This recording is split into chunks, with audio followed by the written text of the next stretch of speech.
दरवाजा बंद हो चुका था। अंधेरा, मुकम्मल खामोशी। अचानक दिव्यकल शेर की सांसों की आवाज गूंजने लगी और फिर वो अचानक जाग उठा। इसकी आंखें चमकने लगी। अलीज़े घबरा कर बोली, ये क्या है? शेरू आहिस्ता आहिस्ता आगे बढ़ा, जैसे वो इसे पहले से जानता हो। देव शेर गुर्राया, तुम में से एक इस जंगल का वारिस है। मोती पीछे हट गया। शेर गुर्रा, मगर शेरू खामोश रहा। तब दीवारों पर निशान चमकने लगे और एक राज जाहिर हुआ।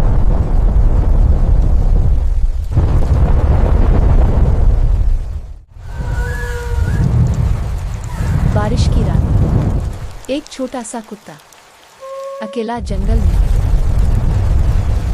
एक शेर ने इसे छुआ और अपनी ताकत इसमें मुंतकिल कर दी। और अब फैसला होने वाला था, क्या शेरू ही वारिस है